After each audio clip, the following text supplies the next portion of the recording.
God, I wish I'd never been born, said the abandoned little girl, but a millionaire saw her and changed her life forever. Watch until the end. Comment telling me what you thought of this story with a rating from 0 to 10. I really want to know if you liked my story, and subscribe to my channel to support my work. I'm counting on your help. The sound of sobs echoed through the silent interior of Sacred Heart Church, cutting through the heavy air of the December afternoon in Millfield. In the last pew, a little girl of only 4 clutched a worn wooden crucifix to her chest, her tears falling on the sacred image as she whispered words no child should ever know. Why was I born, Jesus? Why did I come into the world if nobody wants me? Chloe huddled deeper into the dark wooden pew, her stained and torn little pink dress contrasting with the purity of the religious setting. Her brown hair was tangled, and her small plastic sandals had holes that let her little toes show. It had been 3 days since she'd had a full meal, surviving only on scraps she could find in the trash cans near the Central Market. On the other side of the nave, near the side altar of the Virgin Mary, Walter Sterling watched the scene in silence. At 58, the textile entrepreneur knew every corner of that church where he had come to pray every afternoon since losing his wife, Martha, 2 years ago. His hands, calloused from work, held his grey felt hat tightly, while an inexplicable pain grew in his chest as he witnessed the child's suffering. Walter had built a textile empire that employed half the town of Millfield. Sterling Textiles was known throughout the region for its quality and the fair treatment it gave its employees. But none of that mattered at that moment. Before him was a child in absolute despair, and every word that left Chloe's lips echoed in his soul like a stab wound. "Grandma Eleanor, please come back and take care of me. I promise I'll be good. I promise I won't make any noise." The girl continued her desperate whispers, not realizing she wasn't alone in the church. Walter recognized the name she mentioned. Eleanor Santos had worked at his textile mill for over 20 years. A skilled and dedicated seamstress he had been forced to let go 5 years ago due to health problems that compromised her productivity. The connection hit him like a lightning bolt.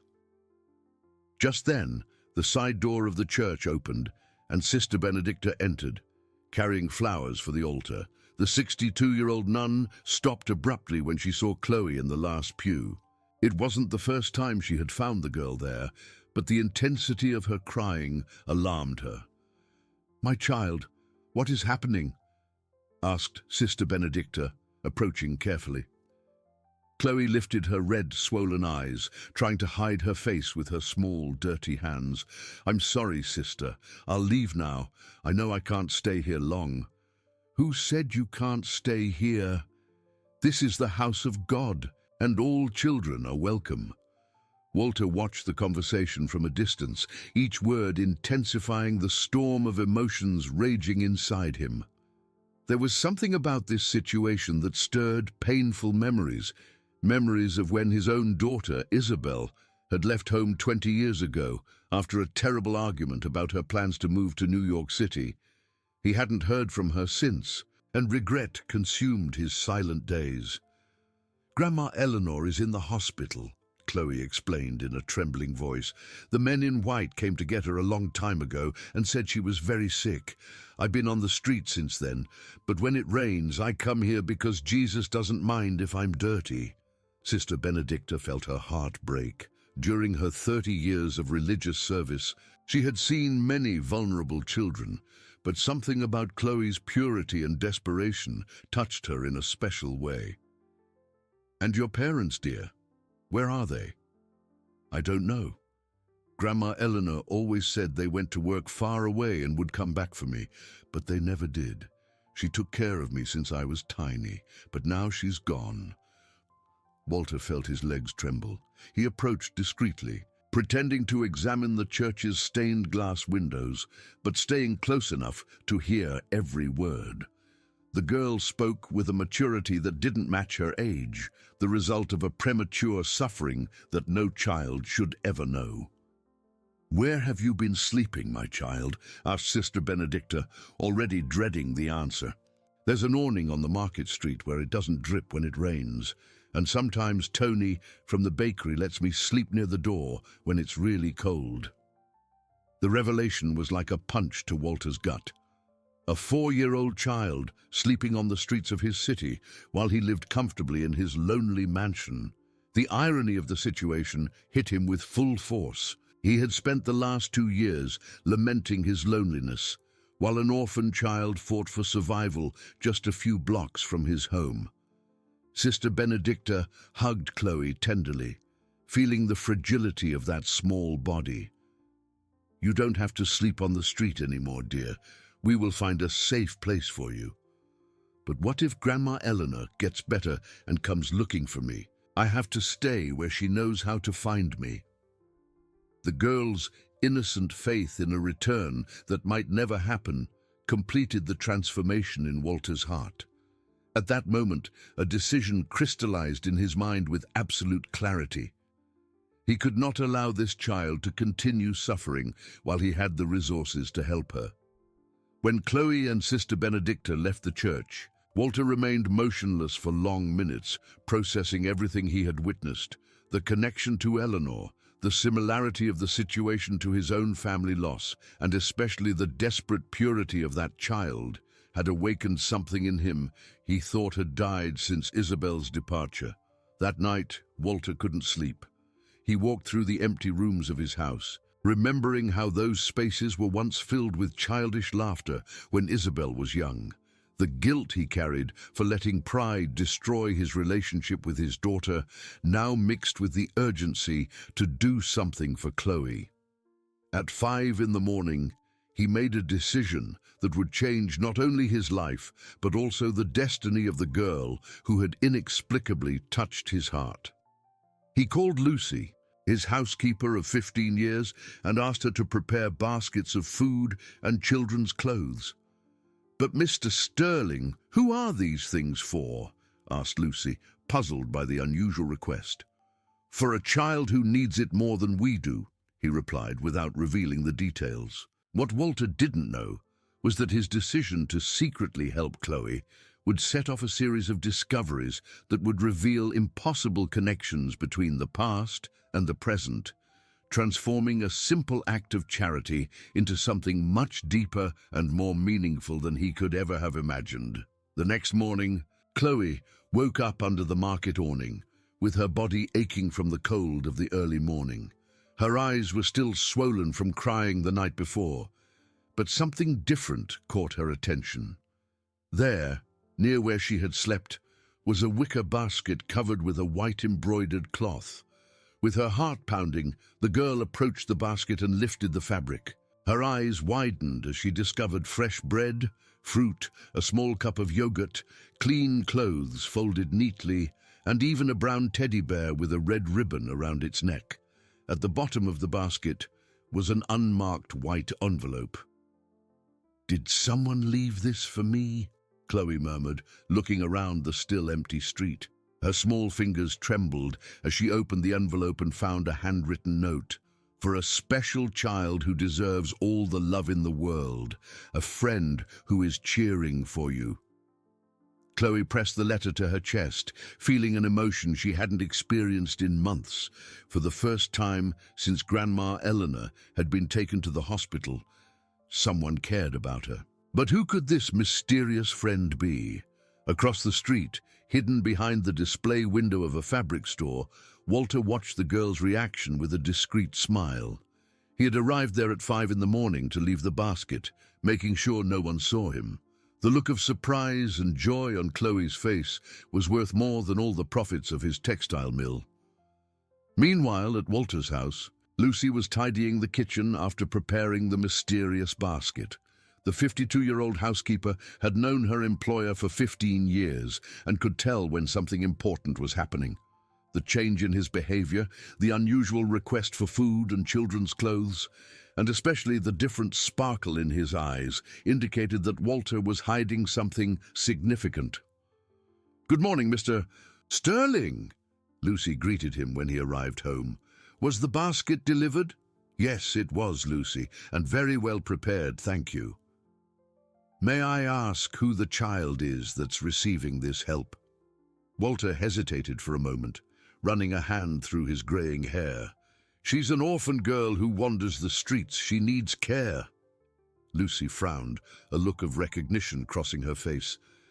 A small girl with brown hair who goes to Sacred Heart Church? The question took Walter by surprise. You know her? If it's who I think it is, yes.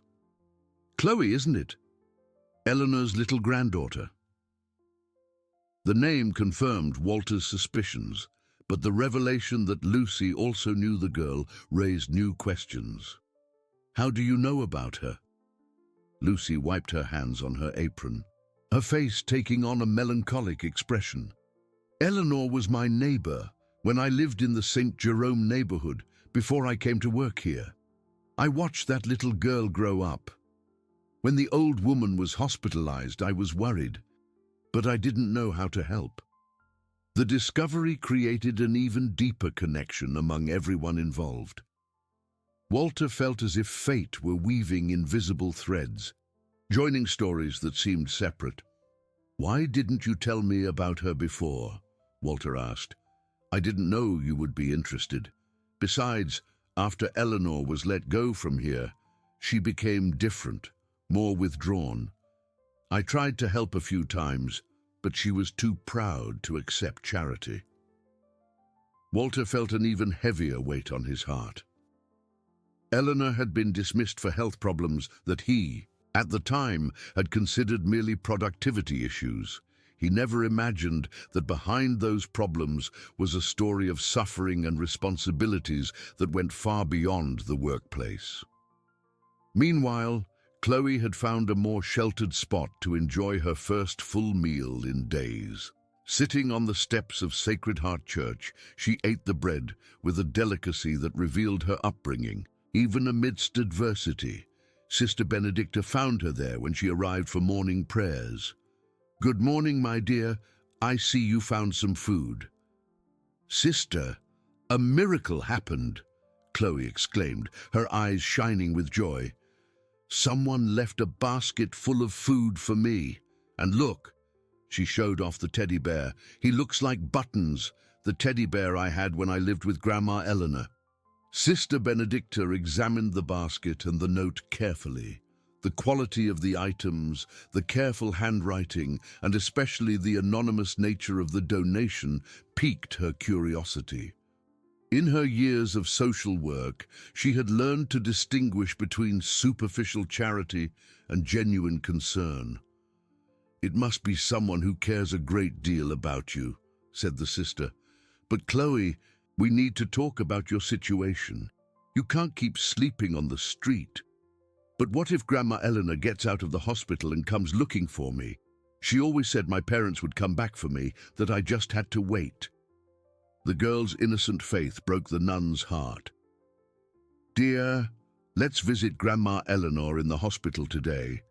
She needs to know you're okay. Wow, what none of them knew was that Eleanor Santos was in serious condition at the municipal hospital, sedated and unable to receive visitors. For the past 3 months, she had repeatedly asked the nurses about her great-granddaughter's whereabouts, but no one could locate her. Walter spent the rest of the morning restless in his office at the mill. The discovery that Lucy knew Chloe and had a history with Eleanor created possibilities he hadn't considered. He decided to do more investigating on his own. He called Dr. Francis Morgan, director of the municipal hospital and a long-time friend. Francis, I need information on a patient who was admitted, Eleanor Santos. It's an important personal matter. Eleanor Santos. Let me check. After a few minutes, Francis returned to the call with worrying news. Walter, she's been here for 4 months. Severe pneumonia that developed into sepsis. Her condition is critical, but stable. Why the interest? She worked for me for years. I heard she was sick and would like to help. There's something curious, Francis continued. She kept repeating the name of a child, Chloe. Said she needed to go home to take care of the girl. We tried to locate relatives, but we couldn't. The information confirmed Walter's worst fears. Eleanor was fighting for her life while desperately worrying about Chloe, who in turn was anxiously awaiting the return of the only family she knew. That afternoon, promptly at 3 o'clock, Walter returned to the market to watch Chloe. The girl was playing with the teddy bear, creating little stories where he was her protector. The scene deeply touched the businessman, reminding him of how Isabel used to play alone when she was a child. It was then that something unexpected happened. Chloe stood up and started walking through the nearby streets, clearly looking for something or someone. She stopped to talk to shopkeepers, showing them the basket and the note, asking if they knew who had left her those gifts. "Mister, did you see who left this basket for me? I want to say thank you," she asked the fruit stand owner. "Didn't see, little one, but it must be someone with a very good heart." Walter watched from a distance, realizing he had underestimated the girl's determination. Chloe was not just a passive child waiting for help. She had initiative, curiosity, and a fierce will to discover the identity of her anonymous benefactor. When night fell, Chloe returned to the market awning, but this time she wasn't alone. She had convinced 2 other homeless people, an elderly man named Old Man Joe and a young woman named Maria, to help her with the investigation. "Tomorrow we'll watch from early in the morning," Chloe said, with surprising determination for a 4-year-old. "The person who's helping me will show up again, and I'm going to find out who it is." Across the street, Walter watched the scene with a mixture of pride and concern. The girl he had found crying in the church had transformed into a little detective, determined to solve the mystery of her anonymous help. He had no idea that his simple act of charity had sparked an obsession that would completely change the course of both their lives. Chloe's plan to discover her anonymous benefactor began to work on the 3rd morning. Hiding behind the flower stall, she carefully watched every movement on the street when she saw an elegant man approaching the awning where she usually slept. Walter was carrying a new basket, but this time he hadn't counted on the girl's investigative determination. "It's him! It's him!" Chloe whispered to Old Man Joe, who was keeping watch from the other side of the street. Walter left the basket in the usual spot and walked away quickly, but he wasn't fast enough. Chloe emerged from her hiding place and began to follow him at a safe distance, her small steps trying to keep up with the businessman's long strides. When Walter entered Sterling Textiles, Chloe stopped in front of the iron gate, reading the golden sign with difficulty. Sterling Textiles, founded in 1978. Her eyes widened as she realized the grandeur of the place. Dozens of employees were coming and going, huge machines made noise inside, and trucks loaded with fabrics moved around the yard. "The man who helps me works in this big place," she murmured, impressed. Walter, who had reached his 2nd-floor office, looked out the window and was shocked to see Chloe standing in front of the factory. The girl was there, looking up with an expression of curiosity and determination that made him smile involuntarily, even though he knew his secret identity was in jeopardy. Lucy arrived in the office at that moment with his breakfast and also noticed the girl below. "Mr. Sterling, isn't that Chloe?" "It is. It seems she's figured out where the baskets are coming from. And what do you plan to do now?"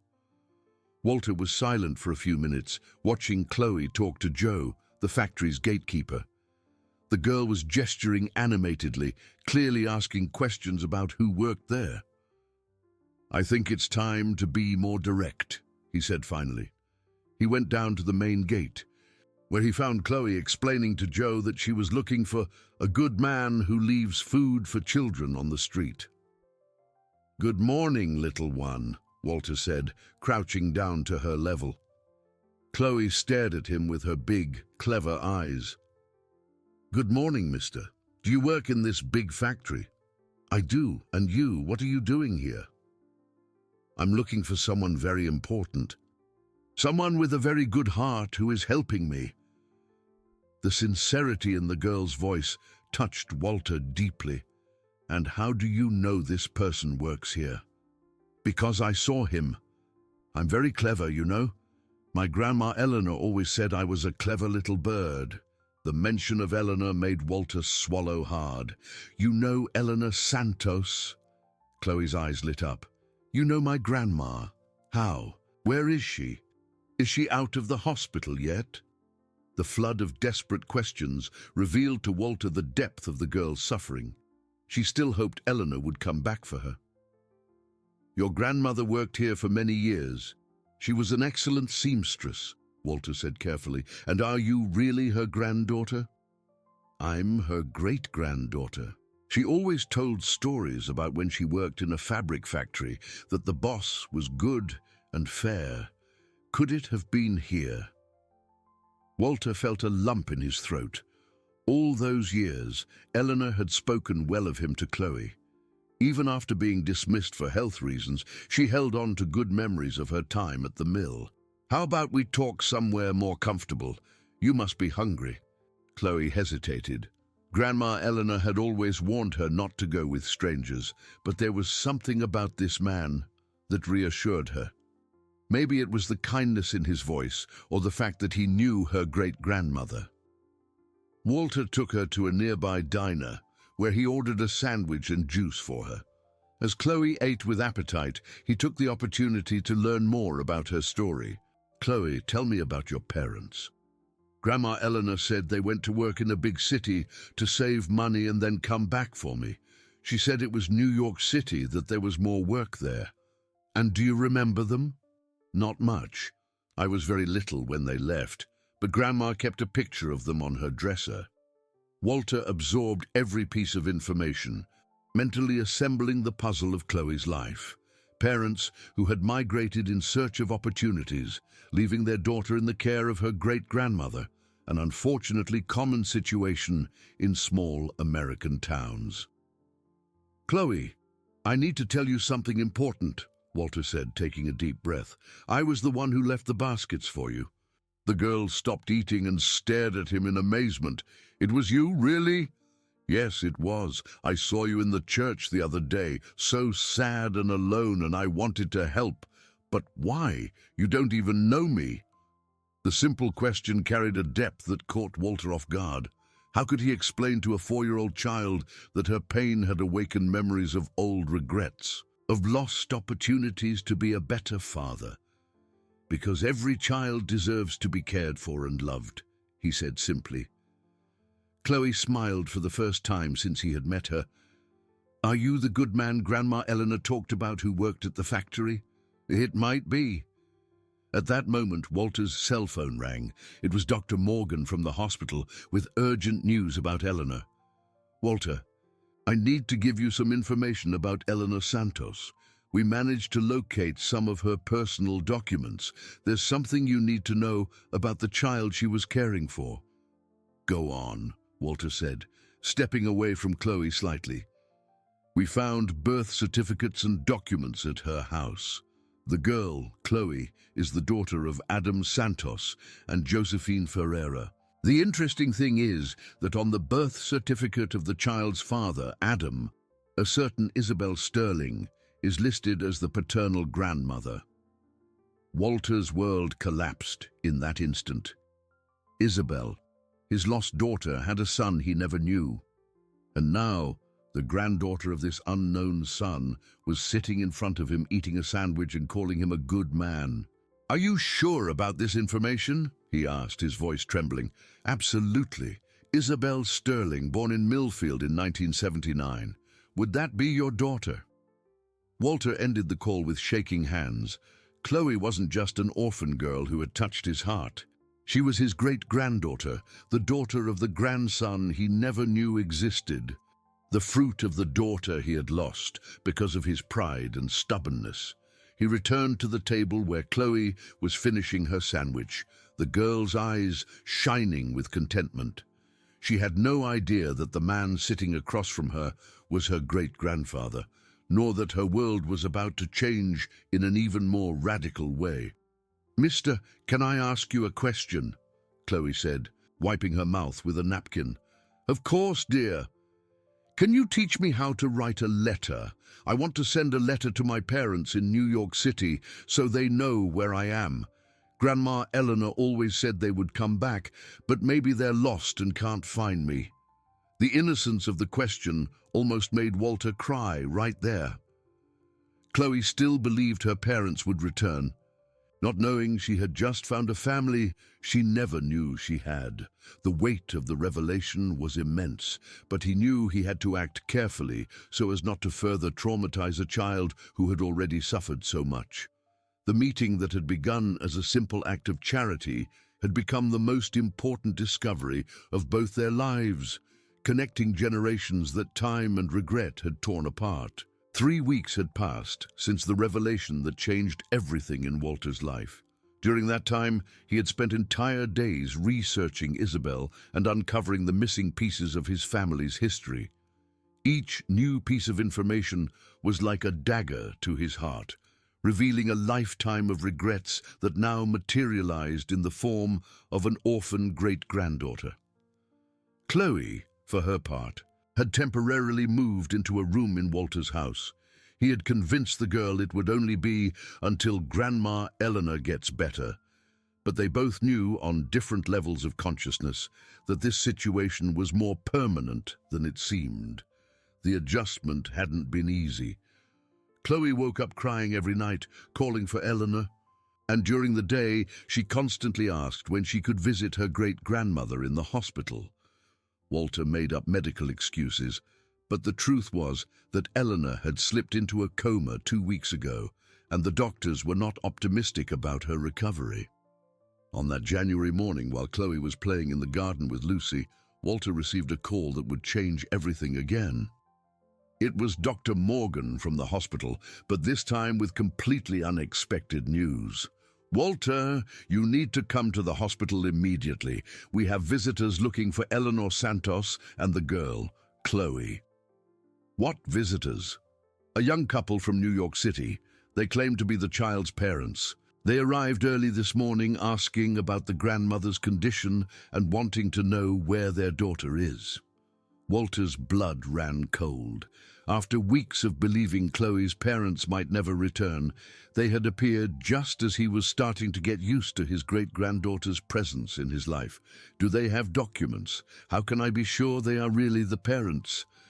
They brought a birth certificate, identity documents, photos of the child when she was younger. There's no doubt, Walter, they are the real parents. An hour later, Walter arrived at the hospital with his heart pounding. In the ICU hallway, he found a young couple sitting on the waiting benches.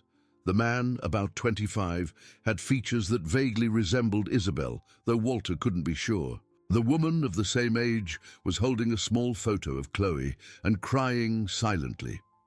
"Are you Chloe's parents?" Walter asked, approaching them. The man stood up quickly. "Yes, sir. I'm Adam Santos, and this is my wife, Josephine. We've been looking for our daughter for 3 days.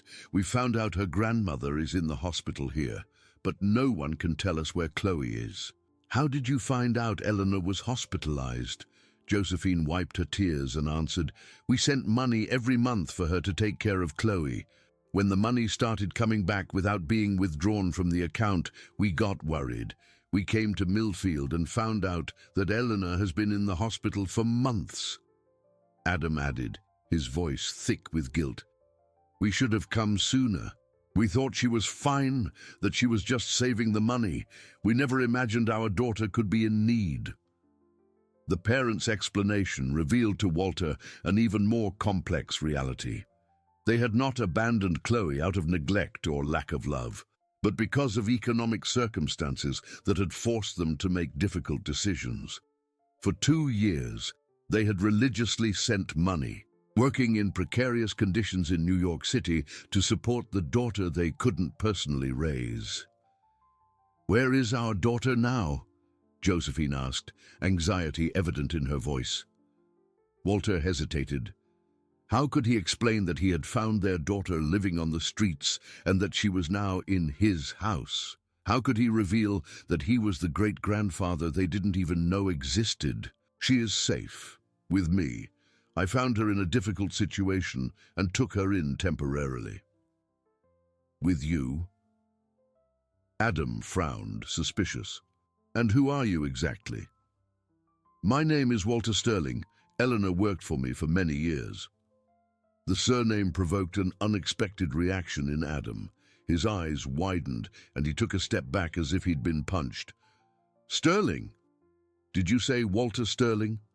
Yes. Why the reaction? Adam looked at Josephine, who seemed equally shocked. Sir, my mother's name was Isabel Sterling. She mentioned that name many times before she died. The world stopped for Walter at that moment. There before him was his grandson, Isabel's son he never knew existed, the father of the great-granddaughter he had accidentally taken into his home. Your mother, Isabel, when did she die? Walter asked, his voice barely a whisper. 3 years ago, in a car accident in New York. She was coming home from work when...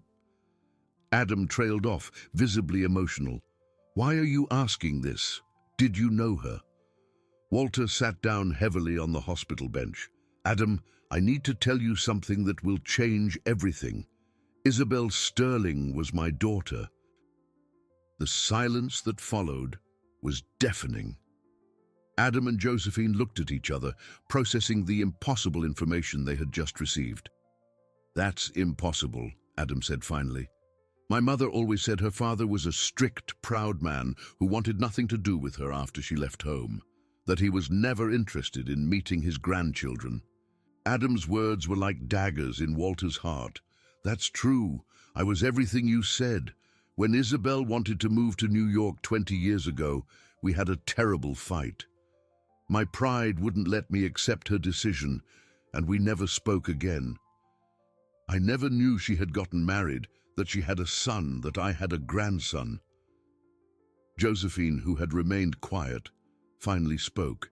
Isabel talked a lot about her father during the last months of her life. She said she wanted to reconcile, but she was afraid of being rejected again. She wanted to come back? Walter asked, tears beginning to well up. She wanted to, very much.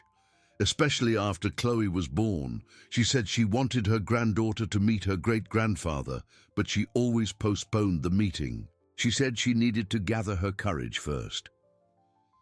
The revelation that Isabel had died, wanting to reconcile with him, that she had spent years wishing he would meet Chloe, was the final blow to Walter's emotional resistance. He had lost 20 years with his daughter, 3 possible years with a granddaughter-in-law he never met, and had almost lost the chance to know his great-granddaughter because of the same pride that had destroyed his family. Adam, still processing the information, asked, "If you really are my grandfather, where is my daughter now?" "At my house, being cared for by my housekeeper. She is well, healthy, and safe, but..." Walter hesitated, knowing the next revelation would be even more difficult. "She doesn't know who I really am. To her, I'm just a good man who helped her when she needed it." "We want our daughter back," Josephine said firmly. "We thank you for taking care of her, but she is our responsibility." "I understand perfectly. You are her parents, but I need you to understand that Chloe has been through severe trauma. She lived on the streets for months, believing you had abandoned her. She needs time to adjust." Adam's face flushed with anger. "We never abandoned her. We always sent money, always planned to come back for her. If we had known Eleanor was sick..." I know," Walter said, holding up his hands in a gesture of peace. "I'm not blaming you. I'm just saying the situation is delicate." At that moment, a nurse approached the group. "Excuse me for interrupting, but there's news about the patient, Eleanor Santos. She woke up from her coma an hour ago and is asking for Chloe." The news added a new layer of complexity to the already complicated situation. Eleanor had woken up just as Chloe's parents had returned, and just as Walter had discovered he was the girl's great-grandfather. Adam looked at Walter with an expression that mixed anger, confusion, and a strange gratitude. Mr. Sterling, or should I say, Grandpa, we need to get Chloe now. Our family needs to be reunited. I completely agree. But let me prepare her first. We'll all go together, and I'll explain the situation gradually. Chloe needs to understand that you didn't abandon her and that I am part of her family too. As they left the hospital and headed toward Walter's house, none of them imagined that Chloe was waiting for them at the window, having seen strange cars approaching. The girl had developed a sharp survival instinct during her months on the street, and something told her that her life was about to change again, this time for good. If you enjoyed this video, please subscribe to my channel. I promise to bring you videos every day that will make your life happier. Comment on what you thought of my story with a rating from 0 to 10, and thank you very much.